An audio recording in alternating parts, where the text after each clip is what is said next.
Hello students, welcome back to my channel. आज मैं differential equation का एक नया टॉपिक डिस्कस करूंगी। वो नया टॉपिक है रिडक्शन टू नॉर्मल फॉर्म। इससे पहले हमने दिया था आपको linear differential equation with variable coefficient का when one CF is known. तो उसके बाद का जो नेक्स्ट टॉपिक है वो रिडक्शन टू नॉर्मल फॉर्म है। तो देखिए, इस टाइप के डिफरेंशियल इक्वेशन को हम कब यूज़ करते हैं? रिडक्शन टू नॉर्मल फॉर्म हम तब यूज़ करते हैं जब हमारा 1 CF नोन वाला जो टाइप है वो नहीं अप्लाई होता है क्वेश्चन में। तो इस टाइप के क्वेश्चन को सॉल्व करने के लिए सबसे पहले हमें डिफरेंशियल इक्वेशन कैसी होनी चाहिए? तो differential equation d2y/dx2 plus p/dx plus qy equal to r के फॉर्म में इक्वेशन होनी चाहिए। यहाँ पे d2y/dx2 का जो कोफिशिएंट यहाँ पे है क्या होना चाहिए? 1 होना चाहिए। तो d2y/dx2 plus p/dx plus qy equal to r। then we cannot solve the given method by previous topic, means when 1 CF is known। उस केस में जब इक्वेशन हमारी इस टाइप के डिफरेंशियल इक्वेशन सॉल्व नहीं हो पाती है तो हम नॉर्मल फॉर्म का यूज करते हैं। नॉर्मल फॉर्म का यूज करने के लिए हम सबसे पहले इसका कंप्लीट सॉल्यूशन फाइंड आउट करने के लिए हम क्या लेते हैं? y equal to you V. और y equal to you V जब हम कंप्लीट सॉल्यूशन लेते हैं तो फिर जब हम y equal to you V लेंगे तो जो dy/dx है वो किस में चेंज होगा? u और v के टर्म में चेंज होगा। तो y equal to you V का हम फर्स्ट डेरिवेटिव लेंगे, फाइंड आउट करेंगे। तो देखिए यहाँ पे क्या है? dy/dx हो गया। dy/dx इक्वल टू यहाँ पे जब हम इसको डिफ्रेंशिएट करेंगे तो ये यहाँ पे u और v टू वेरिएबल है। तो dy/dx equal to v du/dx plus u dv/dx। इसके बाद फिर हम यहाँ पे फाइंड आउट करेंगे d2y/dx2। तो इसको हम दोबारा डिफ्रेंशिएट करेंगे तो v को कांस्टेंट रखेंगे और u का डिफ्रेंशिएशन जो होगा वो d2u/dx2 प्लस, देखिए यहाँ पे मैं कर रही हूँ इसको v कांस्टेंट और u का डिफ्रेंशिएशन du/dx का डिफ्रेंशिएशन d2u/dx2 प्लस। अब फिर v का करेंगे तो dv/dx और du/dx एज इट इज रहेगा du/dx। अब प्लस, अब इस टर्म का करेंगे तो ये हो जाएगा u d2v/dx2 और प्लस u का करेंगे तो du/dx और इंटू dv/dx। अब यहाँ पे क्या है? देखिए ये dv/dx और du/dx और du/dx और dv/dx, तो ये हमारा 2 टाइम्स हो जाएगा। तो यहाँ पे क्या किया? v d2u/dx2 और प्लस 2 dv/dx du/dx और फिर ये वाला टर्म u d2v/dx2, ये हो गया। अब इसके बाद यहाँ से हमें y की वैल्यू मिल गई, uv dy/dx की वैल्यू हमारे पास ये हो गया v du/dx plus u dv/dx और d2y/dx2 की वैल्यू ये हो गई d2y/dx2 equal to v d2u/dx2 plus 2 dv/dx into du/dx और u d2v/dx2। अब इन तीनों वैल्यू को हम इस गिवन इक्वेशन, यानी जो हमारे पास linear differential equation with variable coefficient given होगा, उस इक्वेशन में पुट करेंगे। तो देखिए जब हम इसको पुट करेंगे तो ये क्या हो जाएगा? ये यहाँ से d2v/dx2 की वैल्यू यहाँ इस इक्वेशन में यहाँ पे रखे, ये इक्वेशन आ गई v d2u/dx2 plus 2 dv/dx du/dx plus u d2v/dx2 plus यहाँ पे p dy/dx है। तो dy/dx के प्लेस पे क्या है? dy/dx के प्लेस पे है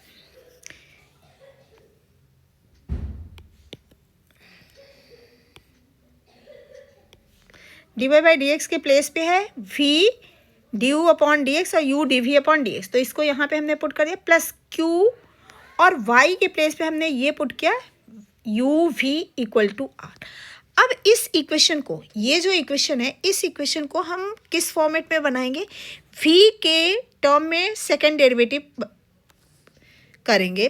तो यहाँ से ये वाला जो टर्म है u d2v/dx2, इसको हम सबसे पहले लिखेंगे। उसके बाद dv/dx के कोफिशिएंट को यहाँ पे लिखेंगे। तो देखिए d2v/dx2 हमने यहाँ पे लिख लिया। उसके बाद dv/dx का एक टर्म ये है और एक टर्म ये है। तो यहाँ से D we upon D X हमने कॉमन ले लिया, यहाँ पे क्या बचा 2 D you upon D X, 2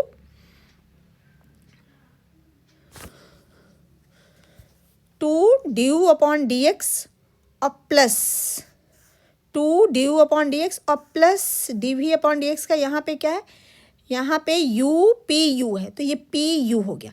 अब देखिए जब एक सेकेंड मैं इसका कैलकुलेशन यहाँ पे कर देती हूँ, देखिए ये वाला टर्म का कैलकुलेशन कर रही हूँ, तो ये हो जाएगा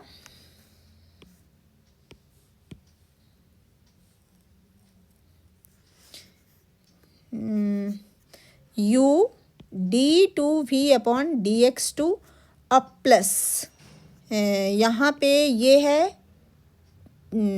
2 और D you upon D x अब प्लस यहाँ पे है D we upon D x का कोफिशिएंट पी यू और D we upon D x plus.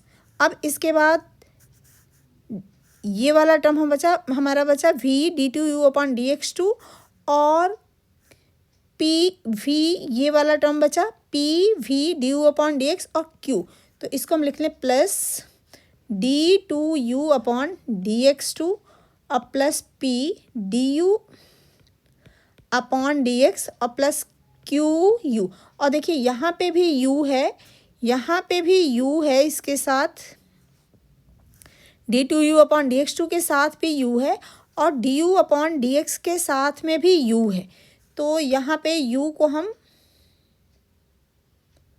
U P U, एक सेकेंड यहाँ पे थोड़ा सा मिस्टेक हो गया है, फिर से इसको लिखते हैं प्लस देखिए 2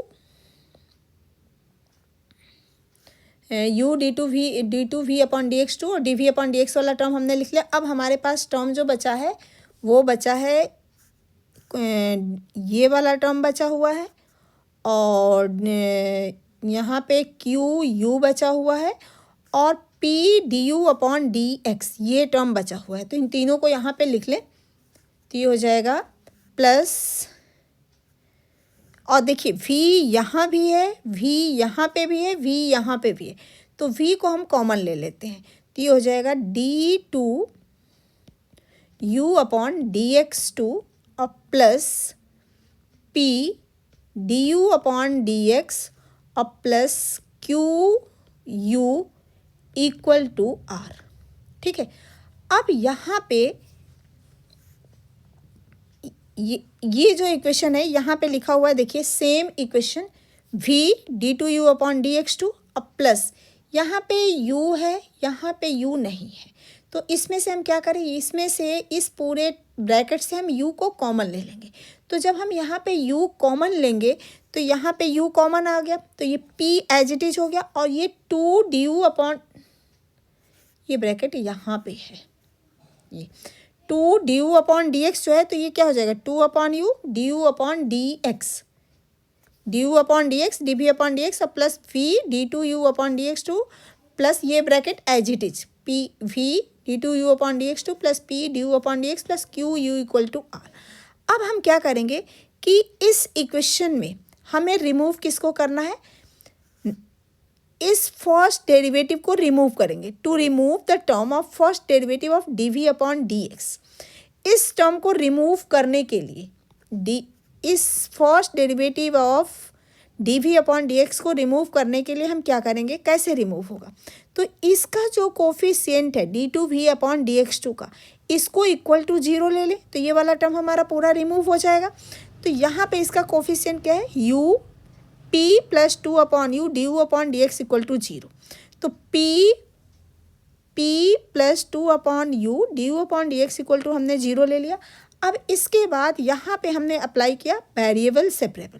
तो वेरिएबल सेपरेबल क्या होता है कि यहाँ पे 2 वेरिएबल के टर्म में है, एक u के टर्म और दूसरा x, तो u वाले टर्म को वन साइड रखा और x वाले टर्म को वन साइड, तो ये इक्वेशन यहाँ से चेंज हो गई, p equal to -2 upon u d you upon D x, फिर यहाँ से हमने चेंज कर दिया p d x equal to -1/2,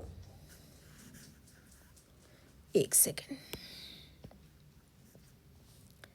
देखिए यहाँ से हो जाएगा -1/2 p d x equal to d you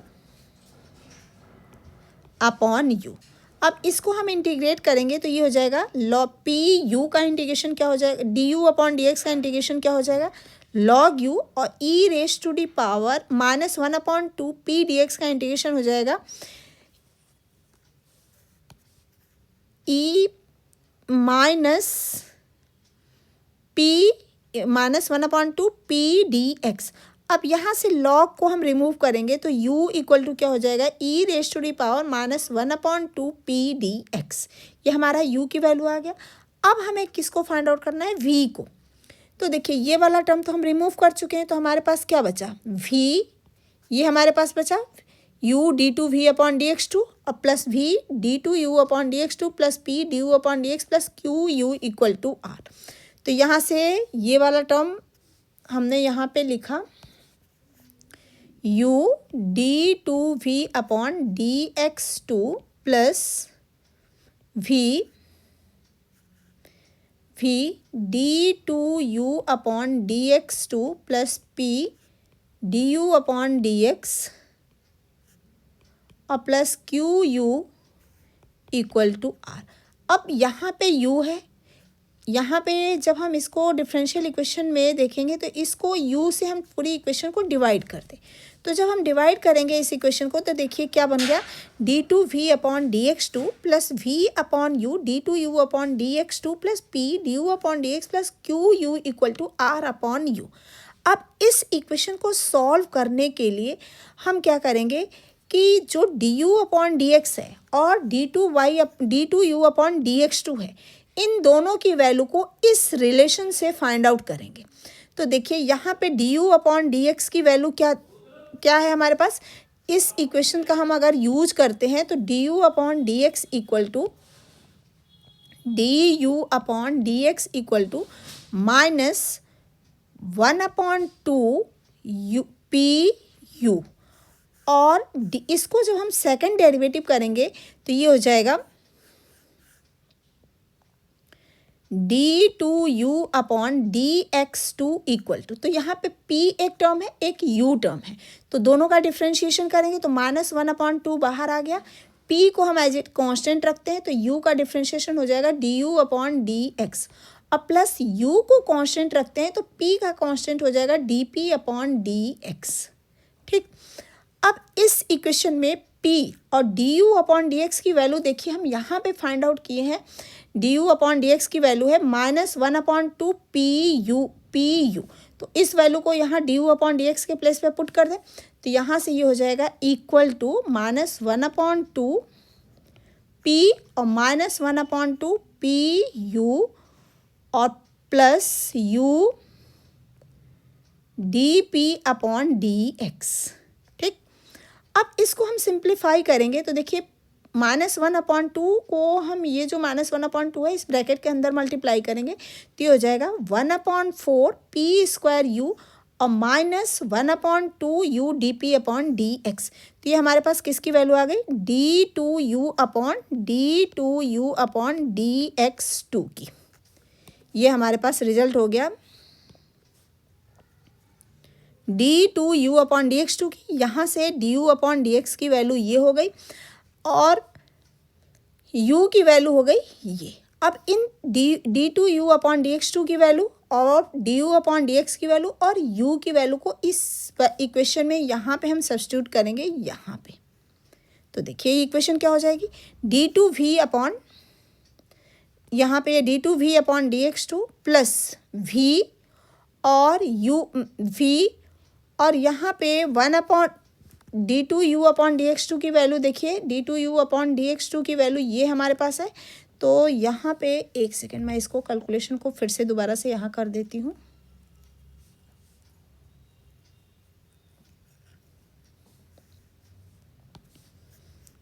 d2u upon D x to, तो देखिए यहाँ पे d2v upon D x two और प्लस यहाँ पे v अपॉन यू और d2u/dx2 की वैल्यू क्या है, ये हमारा d2u/dx2 की वैल्यू है, तो ये हो जाएगा 1/4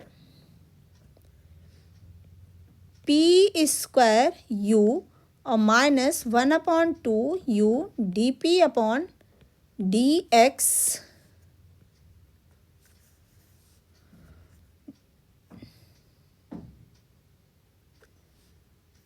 और माइनस d2u/dx2 ये हो गया प्लस। अब इसके बाद d2u/dx2 की वैल्यू हमने रख दिया p की वैल्यू क्या है p और फिर उसके बाद du/dx। तो देखिए du/dx की वैल्यू हमारे पास क्या आई है, -1/2 pu और फिर उसके बाद क्या है qu, तो प्लस q और u की वैल्यू है u को हम एज इट इज लिखते हैं u इक्वल टू r/u। ठीक, अब यहाँ से इसको सिंप्लीफाई करेंगे तो देखिए ये u को यहाँ से हम कॉमन ले लें, ये u ये है, एक u यहाँ पे है, एक u यहाँ है, ये एक u है, यानी ये पूरा u क्या हो जाएगा, कैंसिल हो जाएगा, ये u ये u ये और ये। तो ये जब कैंसिल हो जाएगा तो हमारा नेक्स्ट इसके बाद का जो स्टेप है ये क्या हो जाएगा, d2v/dx2 plus v 1/4 p² minus 1/2 dp/dx minus 1/2 p² और प्लस q। तो देखिए -1/2 p², 1/4 p²। जब इसको और इस वाले टर्म को सिंप्लीफाई करेंगे तो हमारा क्या बचेगा, -1/4 p²। तो इसको सिंप्लीफाई करके देखिए क्या हो जाएगा, d2v/dx2 plus v q minus p²/4 minus 1/2 dp/dx equal to r e⁻⁻ integration. यहाँ पे क्या है, e⁻⁻ minus 1/2 integration p dx है। इसको जब हम डिनोमिनेटर से न्यूमरेटर में ले जाएंगे तो ये हो जाएगा r e⁻1/2 p dx। अब यहाँ पे ये वाला जो टर्म है इसको हम लेट करते हैं q minus p²/4 minus 1/2 dp/dx को capital X and r e⁻1/2 integration p dx को क्या ले लेते हैं y। तो ये हमारा नॉर्मल फॉर्म में चेंज हो गया, where capital X equal to q minus 1/2 dp/dx minus 1/4 p² and y equal to r e⁻⁻ integration p dx। इसको आप थोड़ा सा कैलकुलेशन करते समय इजी करने के लिए आप इसको अगर r/u लिखेंगे तो ज़्यादा सही रहेगा, क्योंकि u की वैल्यू हम ऑलरेडी ऊपर फाइंड आउट किए हैं तो कैलकुलेशन थोड़ा सा इजी हो जाएगा। अब देखिए इस पे बेस न्यूमेरिकल हम कैसे करते हैं, इस फॉर्म को हम क्या बोलते हैं, नॉर्मल फॉर्म। इस पे बेस एक न्यूमेरिकल हम आपके सामने डिस्कस करते हैं। देखिए हमारे पास न्यूमेरिकल है d2y/dx2 plus minus 4x dy/dx plus 4x² minus 1 y equal to minus 3 e⁻⁻x² sine 2x। सबसे पहले तो ये हमारे पास इक्वेशन दिया हुआ है सॉल्व करने के लिए, तो सबसे पहले व्हेन 1CF नोन होता है उस मेथड से हम इसको चेक करेंगे, क्या उस मेथड से ये सॉल्व हो रहा है, नहीं हो पाएगा। फिर हम क्या करेंगे, नॉर्मल फॉर्म पे आएंगे, सेकंड मेथड। तो नॉर्मल फॉर्म में भी सबसे पहले तो इस गिवन इक्वेशन को हम चेक करेंगे, कंपैरिजन करेंगे किससे, डिफरेंशियल स्टैंडर्ड इक्वेशन से, d2y/dx2 plus p dy/dx plus qy equal to r से। तो यहाँ पे देखिए p के प्लेस पे यहाँ पे क्या है, -4x, तो ये p equal to -4x, q equal to क्या है 4x² माइनस 1, तो q के प्लेस पे ये हो गया, r के प्लेस पे -3 e⁻⁻x² साइन 2x। अब हम यहाँ से क्या फाइंड आउट करेंगे, u की वैल्यू। तो u का हमने स्टैंडर्ड रिजल्ट बताया था, ऊपर डिस्कस किया था, u equal to e⁻⁻ minus 1/2 integration p dx। तो p की वैल्यू यहाँ पे क्या है -4x, तो u equal to e raise to the power -1/2 और p की वैल्यू -4x dx। जब हम इसको इंटीग्रेट करेंगे तो ये हमारे पास आ जाएगा e raise to the power x²। देखिए मैं इंटीग्रेट करती हूँ। E raise to the power minus से माइनस कैंसिल हो गया, तो इंटी अब 2 इस 2 से ये 4 कैंसिल हो गया, तो इंटीग्रेशन 2x dx ये हो जाएगा e raise to the power x²। अब हमारे पास u आ गया। इस डिफरेंशियल इक्वेशन का जो कंप्लीट सॉल्यूशन होता है उसको हमने let y equal to you v. y equal to you v क्या है? इस डिफरेंशियल इक्वेशन का कंप्लीट सॉल्यूशन। जिस कंप्लीट सॉल्यूशन को फाइंड आउट करने के लिए हम नॉर्मल फॉर्म का यूज करेंगे। नॉर्मल फॉर्म क्या होता है? d2y/dx2 plus x v equal to y. What is x? x is q -1/2 dp/dx -1/4 p²। यहाँ पे q की वैल्यू क्या है? 4x² 4x² -1। यहाँ पे q के प्लेस पे हमने यहाँ पुट किया 4x² -1 -1/2 dp/dx मीन्स हमारे पास जो p की वैल्यू है, p क्या है? -4x। तो इस मान p इक्वल टू जो -4x है इसको हम डिफ्रेंशिएट करेंगे तो ये हो जाएगा dp/dx equal to -4 and x की वैल्यू हमने dp/dx हो गया और p² यानी 4x का स्क्वायर करेंगे तो ये हो जाएगा 16x²। तो ये हो गया 4x² -1 -1/2 -4, ये जो -4 है अब -1/4 p² के प्लेस पे 16x²। इस पूरे इक्वेशन को देखिए, इस 4 से ये 16 कैंसिल होगा, 4 आ जाएगा यानी -4x² और यहाँ पे ये है 4x², ये दोनों कैंसिल हो जाएगा। यहाँ पे ये बचा -1 और इस 2 से ये 4 कैंसिल होगा तो -2 और माइनस साइन और ये माइनस प्लस हो जाएगा तो यानी +2। तो हमारे पास ये आ गया +1 जो यहाँ पे रिजल्ट ये दिया हुआ है। यानी यहाँ से हमें कैपिटल X इक्वल टू मिल गया 1। नेक्स्ट अब हमें क्या फाइंड आउट करना है? y। तो y इक्वल टू हमने क्या बोला था? y इक्वल टू आप क्या ले लो r/u। r की वैल्यू क्या है हमारे पास? -3e⁻x² sin 2x और u की वैल्यू क्या है हमारे पास? यहाँ पे हमने फाइंड आउट किया है u equal to e⁻x²। e⁻x² यहाँ हमने ले लिया, इससे e⁻x² कैंसिल हो गया, क्या आ गया हमारे पास? -3 sin 2x। अब हमारे पास y की वैल्यू आ गई, y equal to -3 sin 2x and x की वैल्यू आ गई 1। हमारे पास जो नॉर्मल फॉर्म है d2v/dx2 plus x v equal to y, तो इस इक्वेशन में हम x और capital X and capital Y की वैल्यू पुट करें तो देखिए जब हम इस वैल्यू को पुट करेंगे तो ये क्या हो जाएगा? d2v/dx2 और प्लस कैपिटल X की वैल्यू है 1v equal to -3 sin 2x। अब ये जो इक्वेशन है इसको हम यहाँ पे लिखा हुआ है d2v/dx2 plus v equal to -3 sin 2x। This is linear differential equation with constant coefficient. अब इस डिफरेंशियल इक्वेशन को सॉल्व करने के लिए हम d2v/dx2 के प्लेस पे क्या ले लिए? Capital D plus 1 v equal to -3 sin 2x। अब इस इक्वेशन को सॉल्व करने के लिए सबसे पहले हम इसका ऑक्सिलरी इक्वेशन लिखेंगे। तो ऑक्सिलरी इक्वेशन को लिखने के लिए हम क्या करेंगे? d² v को m से रिप्रेजेंट करेंगे और 1, तो m² प्लस 1 इक्वल टू 0। अब यहाँ से हम m की वैल्यू फाइंड आउट करेंगे तो m की वैल्यू क्या आ गई? ± i, यानी रूट हमारा कैसा है? इमेजनरी है। तो जब हमारा रूट अल्फ़ा प्लस आई बीटा के फॉर्म में होता है, अल्फ़ा प्लस माइनस आई बीटा के फॉर्म में होता है, तो इसका कॉम्प्लीमेंट्री फंक्शन CF क्या हो जाता है? e⁻α x c1 cos beta x plus c2 sin beta x। तो यहाँ पे हमने c1 e⁻, जो यहाँ पे देखिए जो इमेजनरी रूट आया हुआ है वो ± आया हुआ है, तो इसको हम क्या लिख दें, 0 और प्लस माइनस आई टर्म।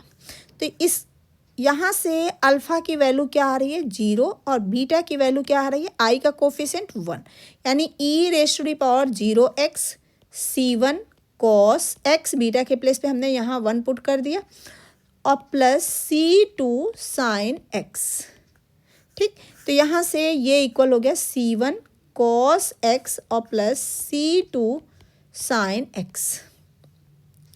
अब हम क्या फाइंड आउट करेंगे, यहाँ पे राइट हैंड साइड में -3 sin 2x है, इट मीन्स इसका हम पर्टिकुलर इंटीग्रल भी फाइंड आउट करेंगे।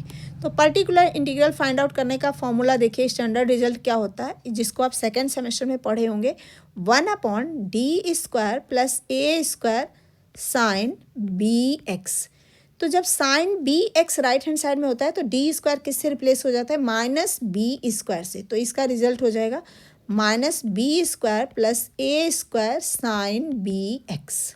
तो देखिए यहाँ पे b के प्लेस पे क्या है, -2 है, यहाँ पे -2 है, तो ये हो जाएगा -3 अपॉन -2 का स्क्वायर प्लस 1 sin 2x। अब -2 का स्क्वायर -4 हो जाएगा, -4 प्लस 1, तो -4 और प्लस 1 क्या हो जाएगा, ये हो जाएगा, देखिए इसका कैलकुलेशन मैं यहाँ कर रही हूँ, -3 अपॉन -3 sin 2x, -3 से -3 कैंसिल हो गया, तो यहाँ पे क्या आ गया, sin 2x। अब हमारे पास ऑक्सिलरी इक्वेशन आ गई, यानी कॉम्प्लीमेंट्री फंक्शन ये आ गया और पर्टिकुलर इंटीग्रल ये आ गया। और जो हमारे डिफरेंशियल इक्वेशन नॉर्मल फॉर्म का रिड्यूस होने के बाद आई है वो किस में है, इस यहाँ पे डिपेंडेंट वेरिएबल v और इंडिपेंडेंट वेरिएबल x है। तो जो कंप्लीट सॉल्यूशन यानी v इक्वल टू जो होगा वो CF प्लस PI। तो v की वैल्यू यहाँ पे CF क्या है हमारे पास, अभी हमने फाइंड आउट किया c1 cos x plus c2 sin x, और ये हमने फाइंड आउट किया sin 2x जो पर्टिकुलर इंटीग्रल है। तो CF प्लस PI लिख लिया। अब ये वैल्यू जो हमें मिली हुई है ये किसकी मिली है, v इक्वल टू, और हमारा जो कंप्लीट सॉल्यूशन है वो क्या है, y equal to u v। u की वैल्यू क्या फाइंड आउट किए थे ऊपर हम, u की वैल्यू देखिए यहाँ पे हमने फाइंड आउट किया था e⁻x², तो e⁻x² और v की value c1 cos x plus c2 sin x plus sin 2x। तो ये हमारा फाइनल आंसर हो गया। अब आपके लिए ये होमवर्क क्वेश्चन है, d2y/dx2 -2 tan x dy/dx plus 5y equal to sec x e⁻x। इस इक्वेशन को आप नॉर्मल फॉर्म से सॉल्व करिए, और अगर नहीं होता है तो मुझे कमेंट करके बताइए, फिर मैं इसकी दूसरी नेक्स्ट वीडियो में डिस्कस करूँगी। Thank you for watching.